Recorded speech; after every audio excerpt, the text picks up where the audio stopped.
السلام عليكم ومرحبا بكم. ما ننساوش دايما نبداو بالصلاة والسلام على رسول الله. وصفة اليوم درت لكم لي كيش بحجم عائلي، ودرت لكم معاهم من لي ميني كيش تاني بعجينة مقرمشة والحشو بزاف بنين واكثر من رائع.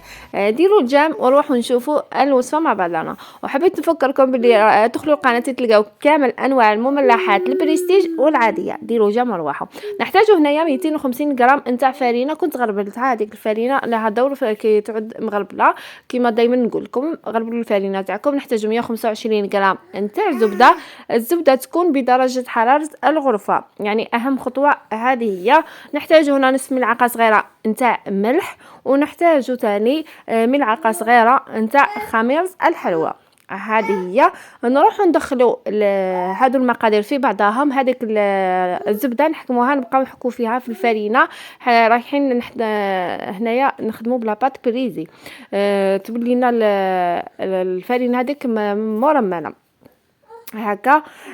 نروحوا بعد ما حطينا هذيك نحطوا بيضه واحده. شوفوا هنا بالنسبه للبيض، هنا اذا كاين بيض في الكميه هذه بيضه واحده قادره تلمها لكم. بصح اذا ما لمتها لكمش البيضه هذيك، تروحوا ديروا لها، تروحوا تضيفوا لها من 2 ملاعق حتى 3 كبار نتاع الماء، وتكملوا تلموها بها على حساب حجم البيضه تاعكم. رايحه تلم لكم لاباط هذه. بعد ما لمينا شوفوا تكون طريه، مش رايحه نديروها تلاصق ولا، المهم تلم وجست نلموها برك ما نعجنوهاش. هذه ثاني الخطوه راهي تلعب دور كبير، لانها اذا عجنتيها رايحه تجيك لاباط تاعك يابسه كي طيبيها. هنايا رايحه ندير نصف حجم كبير، والاخرين اللي قعدوا لي راح نديرهم في لي ميني كيش تاعي. هنايا بالنسبه للمبتدئين يطرحوا كامل العجينه، يطرحوها كامل على حساب المول تاعهم، واللي بقاو يعاودوا يديروها. انا هنايا قسمت العجينه. المهم نطرحها العجينه على قد المول اللي رايحه نستعمل فيه. هنايا يعني كاين اللي ما يحبش يخدم، يبقى يخدم في ليميني كيش ويقلق روحه، يدير الكيش هذا لاباط هذه توجدوها في 5 دقائق، يعني دقيقه باللي طرحي طيبي بعد، يعني ما كانش خلاص فيها خدمه ولا تعب. سهله لاباط هذه وتجيك يعني مقرمشه من احسن يعني لي بات اللي رايحه تستعمليهم. هنا بعد ما طرحناها مباشرة نحطوها في المول كما شفتوني. هزوها بالحلال هكا باه ما تقطع لكمش. نحطوها في المول تاعي ونعدلوها على حساب المول تاعي هكا باه تاخذ لنا الشكل نتاع المول تاعنا. نبقاو نعدلو فيها مليح حتى تاخذ لنا لا فورم هذيك. ومن بعد نروحوا مباشرة هنايا. شوفوا تحبوا تحضروا الحشو هو الاول ومن بعد ديروا لاباط. انا هنايا الحشو كان واجد، يعني كنت حندير حشو سهل، على هذيك ما وجدت لاباط ومن بعد درت الحشو.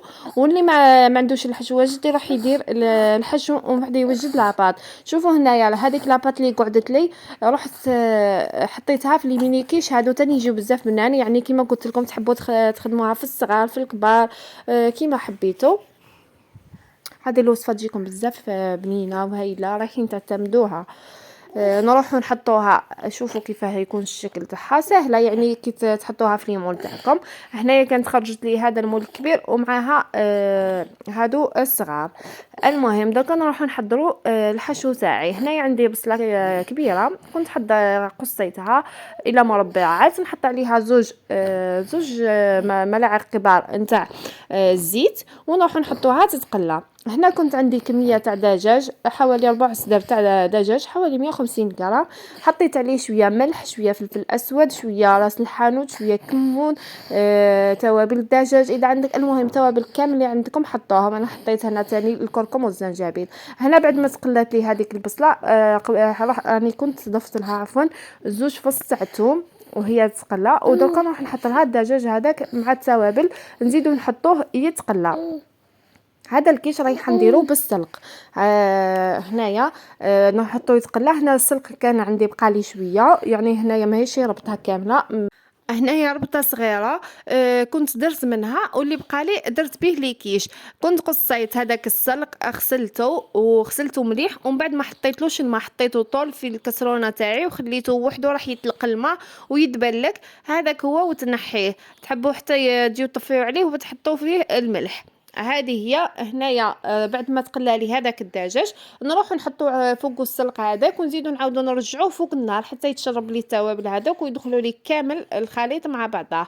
يعني ديري البنه تاع البصله والدجاج ومن بعد نروحو نحطو عفوا نحضروا لاباغاي دو كيش. واش نحتاجو فيها هنا؟ نحتاجو 2 ملاعق كبار عفوا 2 بيض، ونحتاجو هنايا 4 حتى 5 ملاعق كبار نتاع كريمه سائله و2 ملاعق حليب. هنا بالنسبه لي ما عندوش الكريمه سائله يقدر يعوضها بباطه نتاع ياورت ناتور. راني سهلت عليكم. شويه ملح شويه فلفل كحل ونروحو نحطو الفرماج ثاني. هنايا عندي فرماج 50 غرام فرماج نتاع شيدار كنت رابيتو نضيفو للخليط تاعي. هذا الخليط يعني راح يساعد لك اللي كيش تاعك باه ما يجيوكش يعني شايحين من داخل، ويزيد لهم البنه. كيما قلت لكم اللي ما عنده كريمه الطبخ يعوضها بالياورت ناتور ولا الفرماج ريجيم.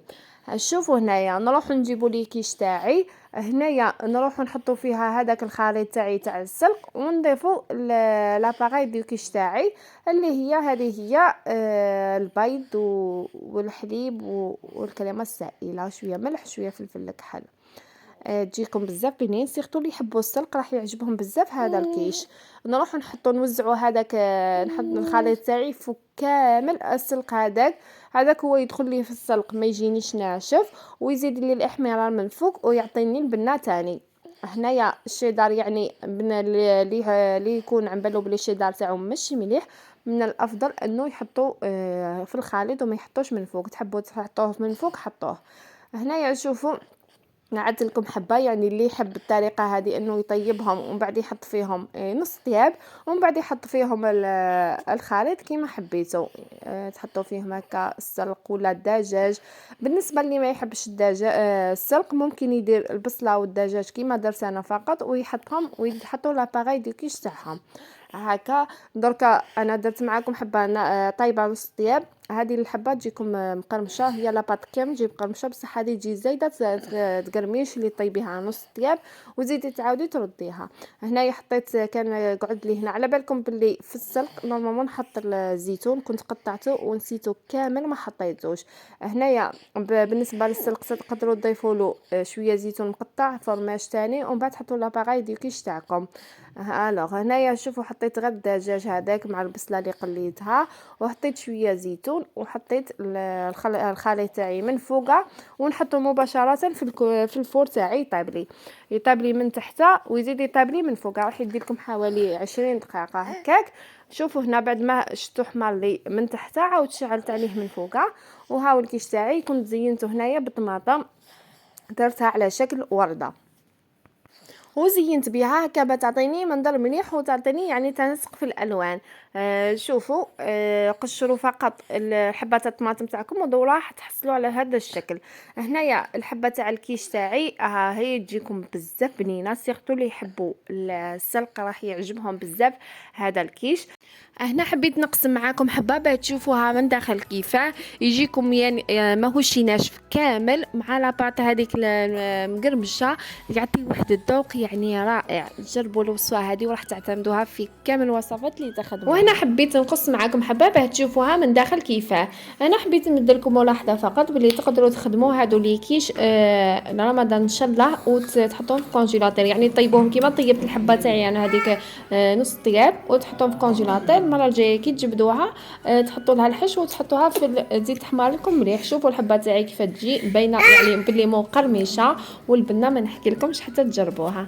واللي مازال ما دار كيش جام دير لي جام لا فيديو واستناوني في وصفات اخرى. فعلوا الجرس هكا بيوصلكم كل ما هو جاي. هذه هي الوصفه تاعي تاع نهار اليوم. تلقاو في وصفات اخرى ومع السلامه.